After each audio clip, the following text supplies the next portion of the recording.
राम राम सभी को। स्वागत है सभी का एक बार फिर से हमारे YouTube चैनल पर। तो आज के सेशन में हम चर्चा करने वाले हैं आर्टिकल 19। इससे पहले के सेशन में अगर हम बात करें आर्टिकल 19 के बारे में, हमारी 2 क्लास हो चुकी है और उसमें हमने आर्टिकल 19 के ए पॉइंट तक व आर्टिकल 19(2) ये 2 पॉइंट हमने इन क्लासों में डिस्कस कर चुके हैं। तो आज के सेशन में हम चर्चा करने वाले हैं आर्टिकल 19 के शेष बचे हुए पॉइंटों के बारे में। आप सभी जानते हैं आर्टिकल 19 किससे संबंधित है, ये आपकी स्वतंत्रताओं से संबंधित है, यानी कि इसमें जो अधिकार दिए गए हैं वे आपके 6 अधिकार दिए गए हैं जो कि आपकी स्वतंत्रता से संबंधित है। तो चलिए अब स्टार्ट करते हैं आपका आर्टिकल 19 का बी पॉइंट। तो आज का सेशन स्टार्ट करेंगे हम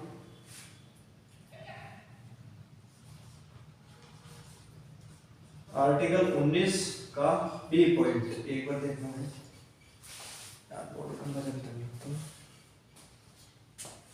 तो आर्टिकल 19 का बी पॉइंट क्या कहता है। अगर हम बात करें आर्टिकल 19 का बी पॉइंट,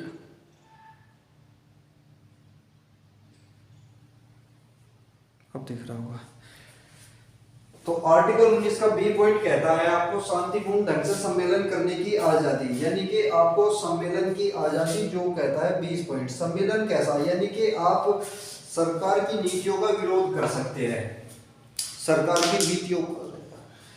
की नीतियों का विरोध करने के लिए आप जिस साधन का प्रयोग करते हैं उसके लिए आपको शांतिपूर्ण ढंग से उसको चुनना होगा, यानी कि विरोध व प्रदर्शन। ऐसा नहीं है कि आप भारत बंद का आह्वान कर देंगे, वो तो इसमें सम्मिलित नहीं होता, लेकिन आपको किसी भी सभा का आयोजन करके उसमें सरकार की नीतियों का आयोजन करना या अपना विरोध प्रदर्शन करके सरकार की नीतियों के विरोध कर सकते हैं आप। एक मिनट रुकना जरा।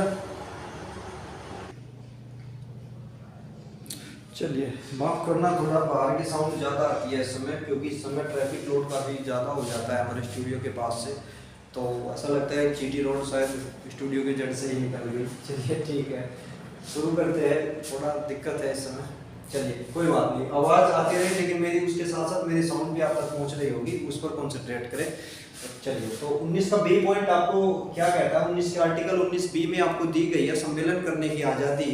तो सम्मेलन करने की आज़ादी आपको दी गई है किसके द्वारा, आर्टिकल 19 बी, लेकिन कैसा, शांतिपूर्ण तरीके से। अगर हम बात करें, ये कहता है आपको शांतिपूर्ण सम्मेलन की आज़ादी, शांतिपूर्ण सम्मेलन की आज़ादी, यानी कि आप सभा का आयोजन कर सकते हैं शांतिपूर्ण ढंग से। और दूसरा इसमें जो इम्पोर्टेंट चीज है, शांतिपूर्ण तरीके से कह लीजिए, और निरायुध सम्मेलन। निरायुध क्या होता है, ये होता है आपका हथियारों के बिना, यानी कि आप ऐसी सभाओं का आयोजन करने के लिए स्वतंत्र है जिसमें एक तो सरकार की नीतियों का तो विरोध आप करने की आजादी है ही आपको, लेकिन उसमें किसी भी प्रकार का हथियार ले जाना आपका वैध नहीं होगा। और दूसरा इसमें कंडीशन क्या होती है, सम्मेलन केवल आप सरकारी जगहों पर ही कर सकते हैं। या ऐसा नहीं है किसी व्यक्ति के प्राइवेट प्रॉपर्टी में आप सम्मेलन करेंगे। आपने देखा होगा जब भी आप सरकार के विरुद्ध धरना दिया जाता है तो सरकार के विरुद्ध धरना या तो कोई सार्वजनिक ग्राउंड उसके लिए चयनित किया जाता है, दूसरा या फिर सड़क के किनारे या किसी भी सरकारी संपत्ति पर रहकर ही वो धरना दिया जाता है। ऐसा नहीं है कि हम किसी की प्राइवेट प्रॉपर्टी में पहुंच जाएगा और वहां पर धरना देना स्टार्ट कर देंगे।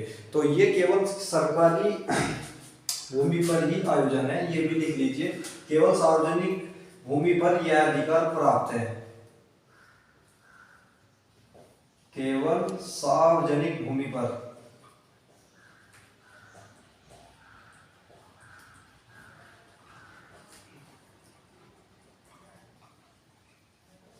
केवल सार्वजनिक भूमि पर यह अधिकार प्राप्त है। अगर निरायुध के बारे में हमने आपको बता दिया, निरायुध क्या होता है, हथियारों के बिना, यानी कि किसी भी प्रकार का हथियार उसमें न जाए, तो वो होता है निरायुध सम्मेलन। चलिए तो सार्वजनिक भूमि का कॉन्सेप्ट में बता दिया। आर्टिकल 19 बी जहां आपको सम्मेलन का अधिकार देता है, तो जैसे मैं बताया हूँ, इन स्वतंत्रताओं पर युक्त तरीके से क्या होता है, निर्बंधन लगाए जाते हैं, यानी कि इनको रोका जाता है इनके। तो अगर इन पर रोक लगानी है या इस अधिकार पर रोक लगाने का कार्य कौन करता है, अगर हम बात करें युक्त निर्बंधन, इसे लिखिए आप निर्बंधन। अगर निर्बंधन लगाया जाएगा तो इस पर कौन से आर्टिकल के तहत लगाया जाएगा, यानी कि रोक, निर्बंधन कह सकते हैं आप, रोक, इस प्रकार समझिए। तो आर्टिकल का 19 का तीसरा पॉइंट क्या करता है, इस पर रोक लगाता है, लेकिन उसके लिए क्या आधार बनाया जाता है, एकता, अखंडता एवं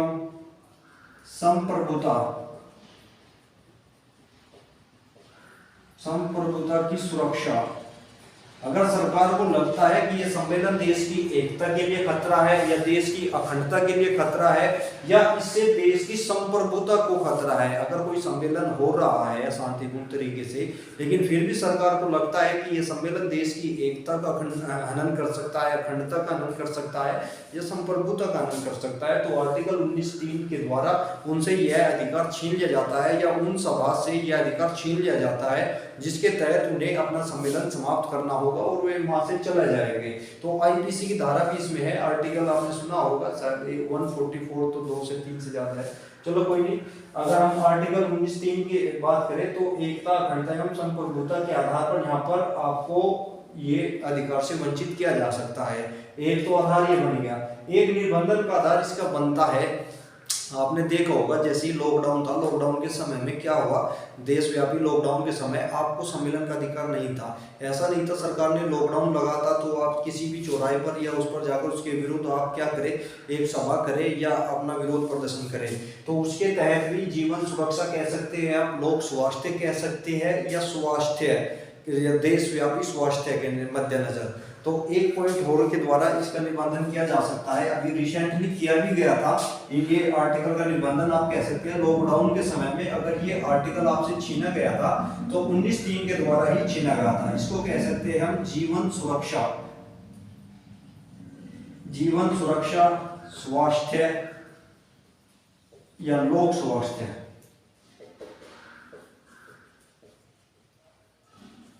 के आधार पर। और अगर क्वेश्चन यहाँ से रिसेंटली बने, हालांकि अब तक ये क्वेश्चन बना नहीं है कोई से एग्जाम में, लेकिन एग्जामिनर अगर यहाँ से क्वेश्चन बनाना चाहेगा तो ये बताइए आर्टिकल 19 दूसरा आर्टिकल 19(b) का निर्बंधन किस आधार पर किया गया, लॉकडाउन के आधार पर, मतलब लॉकडाउन में किसको आधार बनाया गया, इसका उल्लंघन करने के लिए, तो ये ही बनाया गया। तो धीरे धीरे ऐसे अपने माइंड से क्वेश्चन भी बनाना आप स्टार्ट कीजिए पोल्ट्री में, इससे क्या होगा, मोस्टली एमसीक्यू के जो नवीनतम पैटर्न है आप उस तक पहुंच जाएंगे। अपने से क्वेश्चन कीजिए, वहीं से उसका हल भी आप निकालिए, जिससे क्या होगा, नवीन पैटर्न आपके समझ में आना स्टार्ट हो जाएगा। अगर बात करें हम अगले की, आर्टिकल 19 का सी पॉइंट क्या कहता है, आर्टिकल 19 का सी पॉइंट कहता है आपका संघ बनाने की स्वतंत्रता, संघ बनाने की स्वतंत्रता।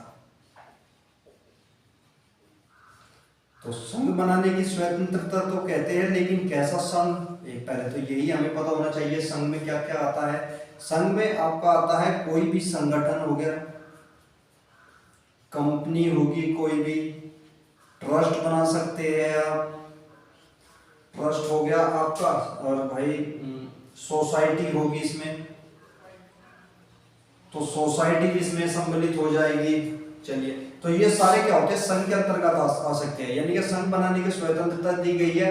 आप कोई भी संगठन या पार्टी का निर्माण कर सकते हैं, किसी भी कंपनी का निर्माण कर सकते हैं, कोई भी ट्रस्ट बनाने की आजादी है, और एक आपको सोसाइटी, जो सोसाइटी के अंतर्गत बनती है, जो मतलब आमतौर पर सोसाइटी होती है, सोसाइटी का निर्माण भी इसके द्वारा किया जाता है आर्टिकल 19(c) के द्वारा। लेकिन अब समझने वाली बात इसमें ये है कि किसी भी संगठन का सदस्य बनना, इन सभी का या संघ का सदस्य बनने का अधिकार भी आपको है, यानी कि इनका सदस्य आप बन सकते हैं या इनका सदस्य बनने का अधिकार भी आपके पास है, यानी कि अगर मैं चाहूं तो इनका सदस्य बन सकता हूं, ये भी स्वतंत्रता है मेरे पास, और अगर मैं चाहूं तो इनका सदस्य नहीं भी बन सकता, या इनकी सदस्य छोड़ने का अधिकार भी मेरे पास आर्टिकल 19(c) के तहत ही है।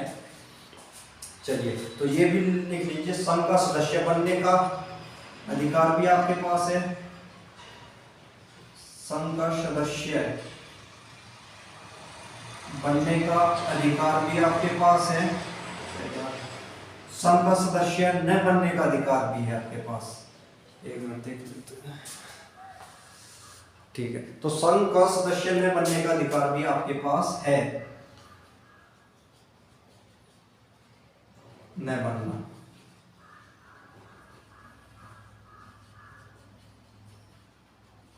न बनने का अधिकार भी आपके पास है, ठीक है।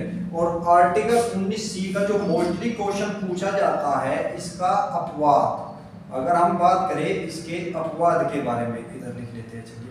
तो अगर हम यहाँ पर बात करेंगे इसके अपवाद के बारे में, यानी कि वे कौन से संगठन है जिनको, या वे कौन से व्यक्ति है जिनको संघ बनाने की आजादी नहीं है, तो आप जानते हैं केवल ऐसे दो ही ग्रुप है जिनको ये अधिकार नहीं दिया जाता। एक तो आपकी होती है सेना, दूसरी आपकी होती है सेना व वैश्याओं।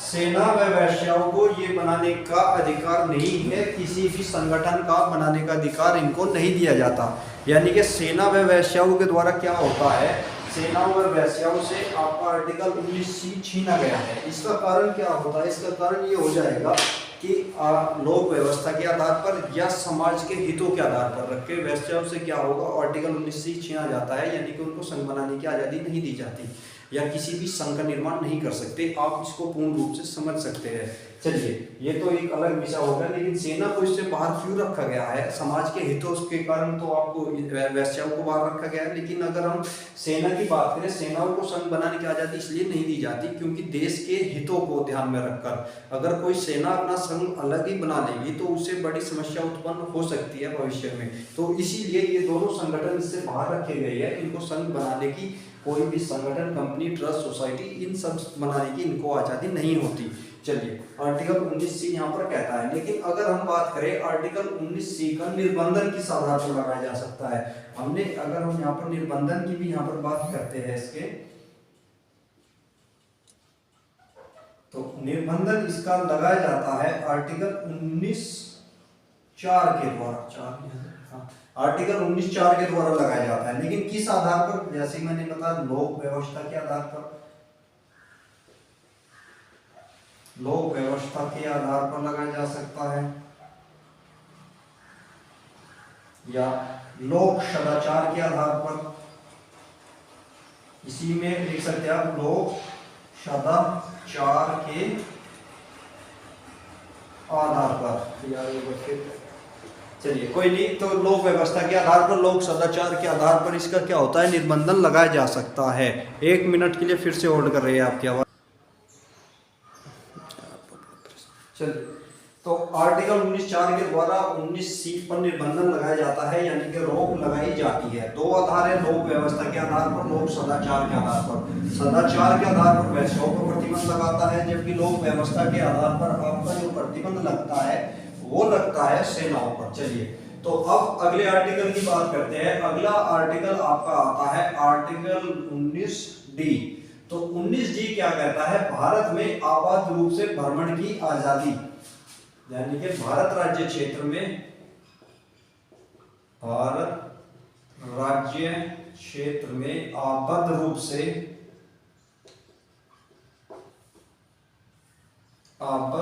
से भ्रमण की आजादी, यानी कि आप देश के अंदर घूमने के लिए स्वतंत्र है। और किस प्रकार की आजादी की यह बात करता है, यानी कि आप एक राज्य से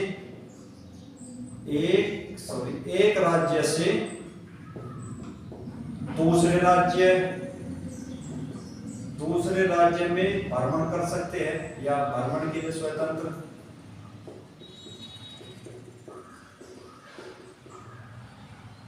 वहीं अगर बात करें एक ही राज्य के अंदर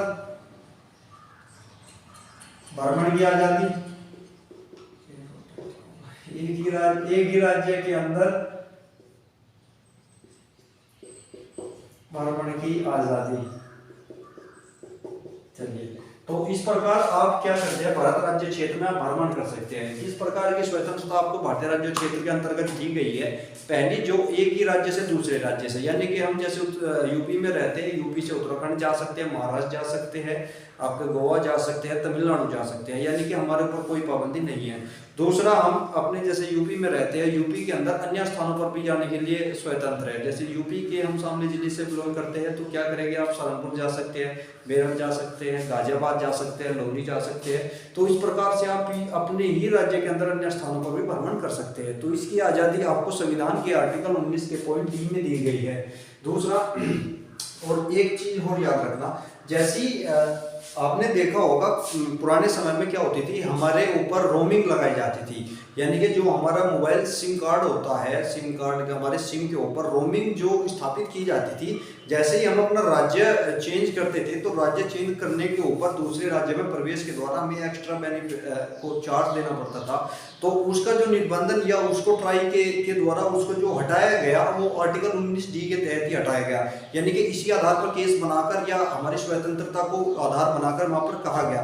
क्योंकि क्या हो रहा था, हमारे ऊपर एक्स्ट्रा लोड डाला जा रहा था दूसरे राज्य में जाने के कारण, इसी प्रकार समझ सकते हैं। इसीलिए आज हम अपने जितने भी राज्यों में जाते हैं, एक राज्य से दूसरे राज्य में कोई भी एक्स्ट्रा हमें चार्ज नहीं देना पड़ता। इस प्रकार भी आप समझ सकते हैं।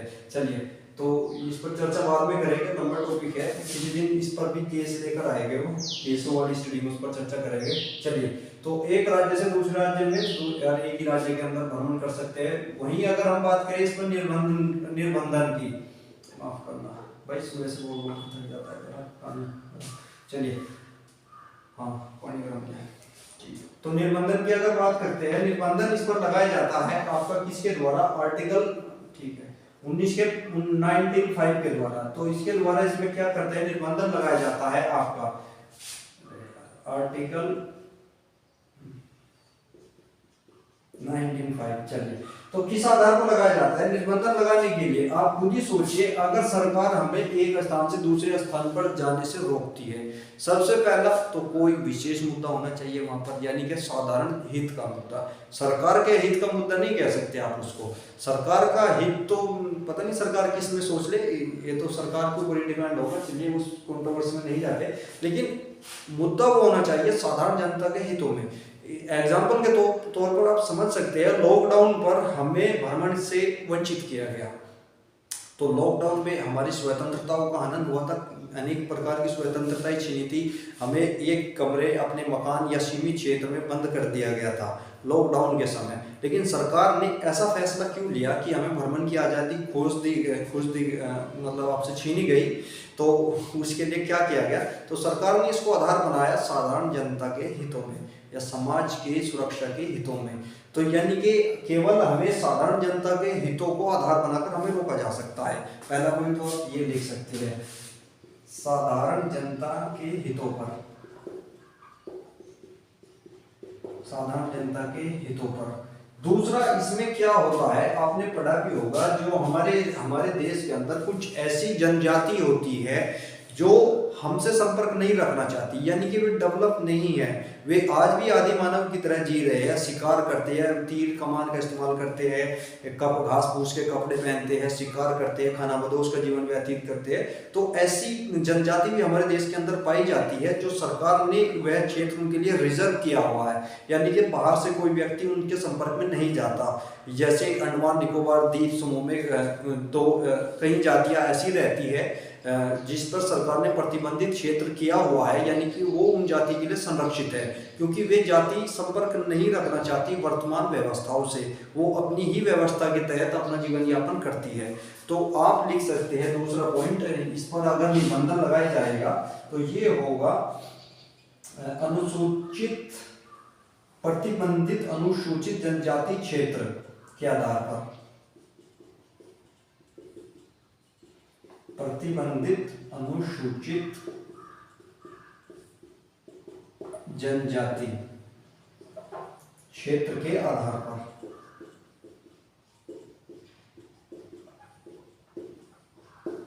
चलिए, तो आर्टिकल 19 का डी पॉइंट भी आप समझ गए होंगे, इसको नोट कर लीजिए।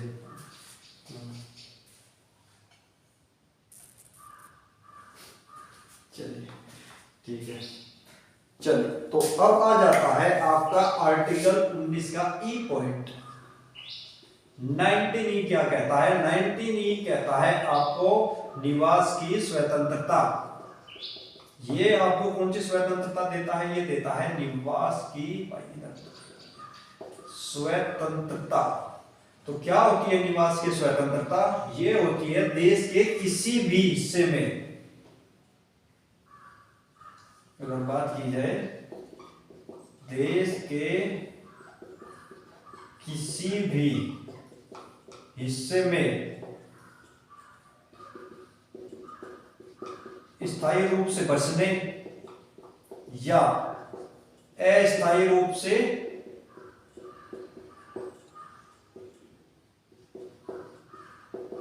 बसने की आजादी। अब इसको भी समझ लेते हैं भाई जरा। तो क्या होता है देश में स्थायी रूप से बसना? स्थायी रूप से बसना माफ कीजिएगा, स्थायी रूप से बसना किसे कहा जाता है?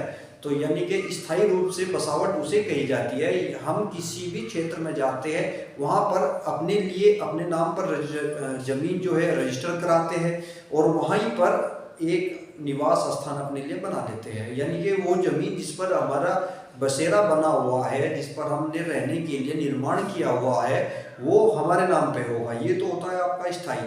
दूसरा अस्थायी की अगर बात करते हैं हम, जैसे दूर दराज जैसे दिल्ली में कोचिंग करने के लिए जाते हैं, वहां पर हम फ्लैट रेंट पर लेते हैं, मकान रेंट पर लेते हैं या किसी रिश्तेदार के वहां पर रहते हैं, तो ये सब अस्थायी रूप से आता है, यानी कि हम कुछ दिनों के लिए वहां पर केवल निवास कर रहे हैं।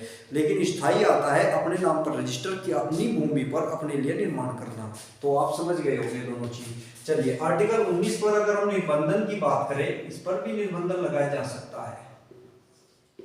तो निबंधन किस आधार पर लगाया जाएगा? तो निबंधन इस पे भी लगाया जाता है आर्टिकल 9 का 5 पॉइंट, माफ कीजिएगा थोड़ा सा आवाज। आर्टिकल 19 का 5वां पॉइंट इस पर भी रोक लगाता है। अब आर्टिकल 19 के तो लोक सदाचार के आधार पर क्या इस पर निबंधन लग सकता है? एक सोचने वाली बात है। लोक व्यवस्था के आधार पर तो इस पर निबंधन लगना चाहिए कि नहीं चाहिए? तो लोक व्यवस्था के आधार पर निबंधन लगाया जा सकता है, बिल्कुल लगाया जा सकता है। अगर सरकार चाहे तो हमें लोक व्यवस्था के आधार पर रहने से रोक सकती है। लेकिन किस आधार पर रहने के लिए रोक सकती है? जैसे इस प्रकार समझिए, हमें स्वतंत्रता तो मिल गई, लेकिन क्या हम बॉर्डर एरिया में यानी कि LAC से 5 किलोमीटर या 10 किलोमीटर या 50 मीटर दूर अपना निवास स्थान बना सकते हैं? तो ये अलग मुद्दा है। नहीं बनाना भी चाहे तो सरकार अनुमति नहीं देगी, पता नहीं कौन सा बम आगे पड़ेगा फटेगा, पता चला मकान ही नहीं रहा। चलिए, तो आर्टिकल 19 के पॉइंट में जो इस पर निबंधन लगाने का आधार बनाया गया है, इसका सटीक निबंधन अगर आप समझने की कोशिश करें तो इसका सटीक निबंधन हो सकता है जनजाति क्षेत्र, क्योंकि अनुसूचित जनजाति वे क्षेत्र जहां पर प्रतिबंधित किया गया है बाहरी व्यक्तियों का आना। तो जब हमारा वहां पर प्रतिबंधित ही है जाना, तो हम वहां पर निवास कैसे बना सकते हैं? निवास भी हमारे लिए तो प्रतिबंधित ही हो गया। चलिए लिख लीजिए इसको, समझ गए हो गया आप? हाँ, इसका निबंधन अगर हो जाएगा प्रतिबंधित अनुसूचित जनजाति के क्षेत्र में, प्रतिबंधित अनुसूचित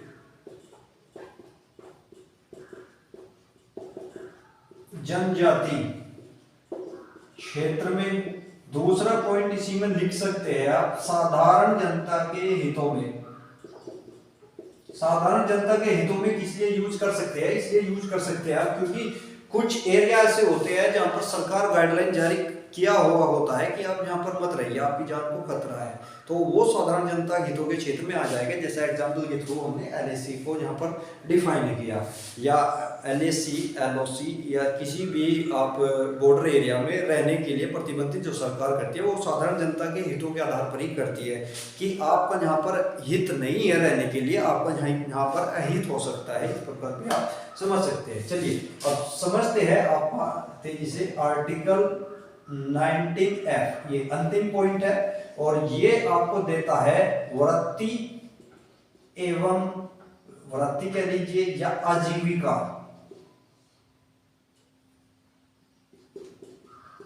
आजीविका की आजादी।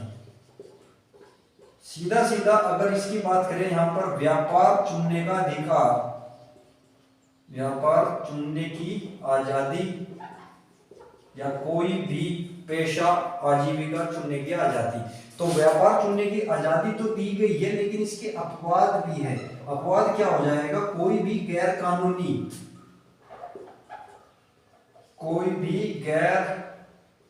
कानूनी व्यवसाय का अधिकार नहीं है।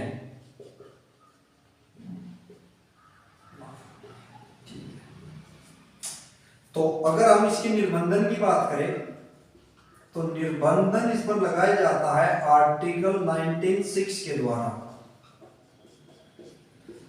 19(6) क्या कहता है और किस आधार पर लगाया जाता है? एक तो लगाया जाता है साधारण जनता के हितों में,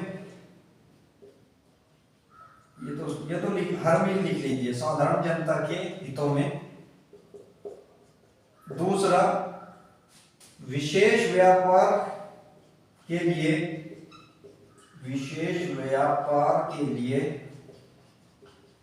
न्यूनतम अर्हताएं लागू की जा सकती है।